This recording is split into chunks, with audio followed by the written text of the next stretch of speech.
Hello, welcome back in another vlog.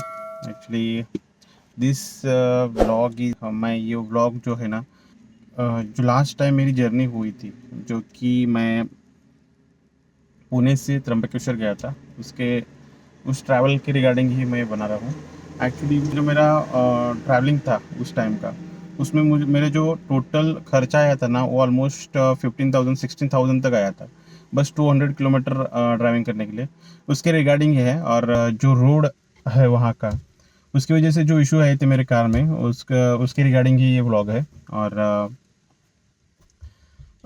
जो last time मैंने travelling किया था ना, यहाँ पुणे से त्र्यंबकेश्वर, उसमें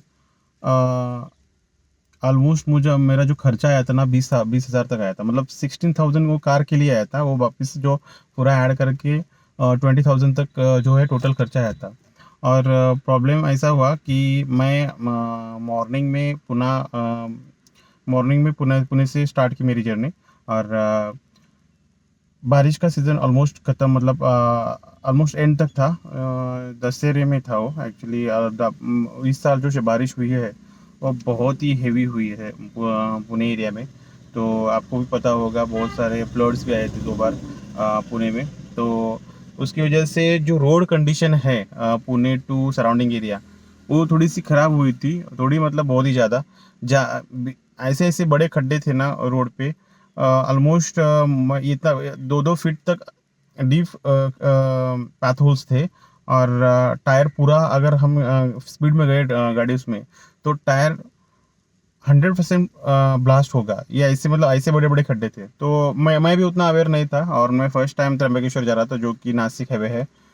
उस हाईवे से जा रहा था। और हुआ मतलब ऑलमोस्ट मैंने 200 किलोमीटर क्रॉस किया था। नासिक जस्ट एक 20 किलोमीटर था, तब एक इतना बड़ा खड्डा आया ना मेरे सामने। मतलब मेरी गाड़ी का स्पीड जो है 70-80 तक ही था, मतलब 70 के आसपास ही था। तो उस खड्डे में ऐसी गाड़ी गई, तो मतलब ब्लास्ट का आवाज़ आ गया, मतलब बहुत ज़ोर से ब्लास्ट का आवाज़ आ गया। तो मुझे लगा कि कुछ तो हुआ है। गाड़ी इम्बैलेंस नहीं हुई थी, मैं बहुत अच्छे से कंट्रोल किया। मेरे साथ जो बैठे थे ना, उनको पता भी नहीं चला कि गाड़ी का ब्लास्ट हुआ, गाड़ी में टायर का ब्लास्ट हुआ है। मैंने ही बोला उनको कि गाड़ी में टायर का ब्लास्ट हुआ है, कुछ तो प्रॉब्लम हुआ है। एक तो गाड़ी का टायर ब्लास्ट हुआ रहेगा, नहीं तो कुछ तो प्रॉब्लम, बड़ा इशू है, हम गाड़ी साइड में लेंगे। तो गाड़ी साइड में लिया, और साइड में लेने के बाद हमने जस्ट चेक किया, तो पूरा टायर फट गया था। मतलब वो खड्डा ऐसा था ना वहाँ पे, जो पाथोल था, उसकी वजह से पूरा टायर ही ब्लास्ट हो गया। और हमें समझ में नहीं आया अभी क्या करने का, क्योंकि हम ऑलमोस्ट जस्ट 20-25 किलोमीटर दूर थे त्र्यंबकेश्वर से, मतलब नासिक से जस्ट 5-6 किलोमीटर ही था डिस्टेंस। तभी हम वो टायर ब्लास्ट हो गया। तो तो अभी ऑप्शन नहीं था हमें, तो स्टेपनी लगानी थी। तो हमने स्टेपनी लगाई। उस स्टेपनी के बारे में एक अलग सा वीडियो बनाऊंगा कि स्टेपनी हमने कैसी लगाई। तो क्योंकि फर्स्ट टाइम मैं स्टेपनी लगा रहा था इस कार में। तो स्टेपनी लगाई, स्टेपनी लगाने के बाद वापस नासिक में गया, क्योंकि मैं वापस जर्नी करनी थी, ऑलमोस्ट रिटर्न जर्नी। तो मैं सोचा कि स्टेपनी में तो इतना सारा डिस्टेंस हम कवर नहीं कर सकते, तो पहले हम टायर बदल देंगे। तो हमने टायर बदल लिया। वहाँ पे, वहीं पे एक हाईवे टायर्स करके एक ऑथोराइज्ड शॉप था, वहाँ पे हमने टायर चेंज किया। और हाईवे, हमारा लक ये था कि वो हाईवे पे ही था शॉप। ऑलमोस्ट सभी टायर के जो है ना शॉप्स रहते हैं हाईवे पे, तो उतना कोई इशू नहीं रहता। तो वहाँ पे हमने टायर चेंज किया, और टायर चेंज करने के बाद वापस हम त्र्यंबकेश्वर के पास चले गए। और हमें जो टोटल खर्चा है ना, उस एक टायर का टायर चेंज और बैलेंसिंग वगैरह सब करते हैं ना, वो सब उसमें ना ऑलमोस्ट 7,000 रुपीज़ खर्चा गया। तो 7,000 रुपये खर्च करके हम त्र्यंबकेश्वर गए, वहाँ पे दर्शन वगैरह लिया। और दर्शन होने के बाद हमने सोचा कि हमारा दर्शन है ना मोस्टली 12 बजे तक होने वाला था, जिस हिसाब से हम गए थे ना वहाँ पे। तो क्योंकि ऑलमोस्ट 11 बजे तक हम नासिक में थे, और वहाँ से हम जस्ट आगे जाने था। और क्योंकि हमें प्रॉपर गाइडेंस नहीं मिला वहाँ स्टेपनी टायर चेंज वगैरह करने का, मैं उसके बारे में एक अलग वीडियो बनाऊंगा। उसका भी एक लेसन लर्न है, जो कि सब लोगों को पता होना चाहिए। ऐसी सिचुएशन में क्या करना चाहिए, तो उसके बारे में तो हम नेक्स्ट टाइम एक वीडियो बनाऊंगा। या तो बस मैं खर्चे के बारे में बता रहा हूँ कि इतना सारा खर्चा क्यों आया मुझे। तो 7,000 हो गया। तो हम नासिक गए, और वहाँ पे टायर वगैरह चेंज किया, वापस जर्नी स्टार्ट की एक 6 बजे तक। मे बी 6 बजे थे, तब हमने वापस जर्नी स्टार्ट की। 6 बजे के बाद जो वापस जर्नी स्टार्ट की ना हमने, नासिक क्रॉस किया। नासिक क्रॉस करने के बाद बस एक 50-60 किलोमीटर गए थे। अंधेरा हो चुका था, उस टाइम थोड़ा सा अंधेरा जल्दी हो रहा था, तो अंधेरा हो गया था। और नासिक क्रॉस करके 50 किलोमीटर में भी 50 किलोमीटर हमने क्रॉस किया था। वो क्रॉस करने के बाद वापस एक बहुत बड़ा बड़ा खड्डा आ गया, और एक टायर ब्लास्ट हो गया, मतलब सेम टायर, उसी साइड का टायर। और ऐसा नहीं कि वो प्रॉब्लम है ना मेरे साथ ही हुआ, मेरे जो पीछे से एक सिल्वर आ रही थी, उसके तो दोनों ही tyre on the spot blast हो गए, मतलब उसी। और उसका जो बस टायर ही ब्लास्ट नहीं हुआ, उसकी जो रिम रहते हैं ना, उसका उसमें अलॉय व्हील्स नहीं थे, रिम थे, वो दोनों भी बेंड हो गए। मतलब उसका लग ये था कि उसका गाँव नज़दीकी था, इसलिए कुछ इशू नहीं हुआ, नहीं तो उसको तो बहुत प्रॉब्लम होने लगती, क्योंकि स्टेपनी तो एक ही रहती है कार में। तो हमारा वापस एक टायर ब्लास्ट हो गया, तो हमने तो हाथ ही लगा लिया। अभी समझ में नहीं आ रहा था कि करें तो कैसे करें, मतलब एक ही स्टेप नहीं था कि वापस हमें ऑलमोस्ट 180 किलोमीटर क्रॉस ट्रैवल करना है। हमें पता भी नहीं था कि स्टेपनी के ऊपर उतना हम ट्रैवल कर सकते भी है कि नहीं। एक्चुअली कर सकते हैं कुछ, मतलब थोड़ा सा केयरफुल गाड़ी चला के, मतलब स्लो, एक 70 मैक्स, उसके ऊपर नहीं जाने का स्टेपनी लगाया तो, क्योंकि स्टेपनी जो है ना बस एक टेम्पररी यूज़ करके के लिए ही रहती है। तो हमने स्टेपनी लगाई, वापस पुणे चले गए। पुणे, और पुणे आने के बाद वापस चेंज किया, तो उसका वापस खर्चा 7-8 हज़ार आ गया। 7,000, ऑलमोस्ट 7,000 आया था। और हुआ ऐसा कि जब टायर ब्लास्ट हुआ, तो हमने गाड़ी इंस्टेंटली खड़ी कर दी, मतलब थोड़ा सा ब्रेक लगा के आगे चला, गाड़ी स्टॉप की, तो अब पीछे से एक स्कूटर वाला आया और पीछे से बम्पर को ठोक दिया। बम्पर को ठोक दिया, तो बम्पर पे स्क्रैचेस आ चुके थे, तो हमने में इंश्योरेंस में कवर कर लिया। वो ऐसे भी इंश्योरेंस वालों ने पूरा बम्पर वापस मतलब नया बैठा के दे दिया हमें कार में।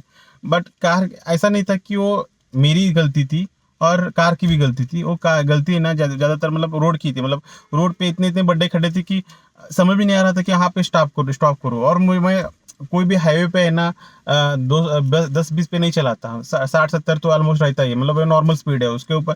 कार अगर हाथ में है तो 80, हाईवे है आगे तो 80, 70-80 तो ऑलमोस्ट रहता है स्पीड। बट मेरी कार 60 पे ही थी, ऐसा बोल सकता हूँ मैं। बट नासिक हाईवे इतना गंदा है ना, अभी पता नहीं उसके अभी पातुल उन्होंने कवर कर दिए रहेंगे, बट उस टाइम जब मैं गया था, उस टाइम बहुत ही गंदा था। जो पीछे से आया था ना बंदा, उसका दोनों टायर ब्लास्ट हो गए। बट हमारा टायर का ही 14,000 रुपीज़ खर्चा था, और बम्पर का वैसे तो इंश्योरेंस में कवर हुआ, फिर भी वो 3-4 हज़ार आया ही था, तो वो 18,000, और पेट्रोल वगैरह पकड़ के 20,000, मतलब उस दिन का मैं खर्चा मान के चल रहा था। मतलब ये मैं ऐसा सोच रहा था कि 2-3 हज़ार में पूरी जर्नी अप एंड डाउन हो जाएगा हमारा, मतलब पेट्रोल सभी पकड़ के 3,000, 4,000 मैक्स, 4,000 ही हो सकता है। बट 4,000 के ऊपर मुझे है ना टोटल खर्चा जो आया वो 20,000 रुपीज़ था, जो कि बहुत ही था मेरे लिए खर्चा। तो अगर आपके पास कार है तो आपके पास मिनिमम 1 लाख रुपीज़ आपके बैग में होनी चाहिए, जो कि आप बस कार के लिए रखे हो। मतलब कब कौन सा प्रॉब्लम आ जाए किसी को पता नहीं रहता, मतलब कभी भी कुछ भी बड़ा खर्चा आ सकता है। तो एक तो अच्छा इंश्योरेंस रहना चाहिए, इंश्योरेंस तो रहेगा ऑब्वियसली, निकालना ही चाहिए। अगर आपके पास कार है और आप बड़ी जर्नी करते हो, मतलब मेरी तो मैं लोकली यूज़ नहीं करता ज़्यादा कार। मेरे पास मेरी बाइक है, और जब भी मैं बाहर जाता हूँ कि और किसी गाँव जाता हूँ ना, तभी मैं मैक्सिमम टाइम ये यूज़ करता हूँ, कार। और अगर कार मैं लिया हूँ तो ऑलमोस्ट 400 किलोमीटर तो जर्नी रहती है मेरी, अप एंड डाउन 800 हो जाता है। तो मतलब कभी कभी छोटी जर्नीज भी रहती है, बट बड़ी वाली है 100। अगर आप 100 किलोमीटर प्लस जा रहे हो, अप एंड डाउन 200 किलोमीटर हो रहे, तो वो बड़ी जर्नी हो गई।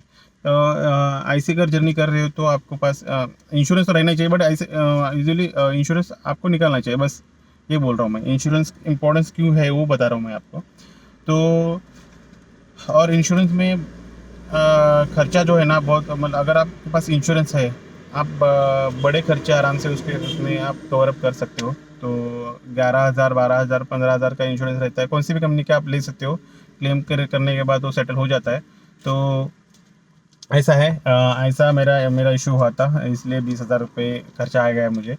और बहुत दिन से सोच रहा था कि वीडियो बनाऊँ मैं, बट काम की वजह से ऐसे ही मतलब आगे आगे चला जाता है। पता है, मैं बहुत ट्राई करता हूँ रेगुलर वीडियो डालने के लिए, बट ऐसा नहीं हो सकता कि आप काम भी कर रहे हो, आप 9 to 5 ऑफिस जॉब भी करते हो और वीडियो भी रेगुलरली डालते हो। और इसलिए हमारे सब्सक्राइबर भी ज़्यादा नहीं बढ़ते. Please subscribe my channel and it is now. मैं अभी तक तो 476 ही सब्सक्राइबर हो चुके हैं, और जो मैक्सिमम सब्सक्राइबर जो है वो मेरे पहचानने वाले नहीं है. जस्ट तो बस आई होप कि आप सब्सक्राइब करो और please watch my videos regular. So thanks for watching this video and keep watching this YouTube channel.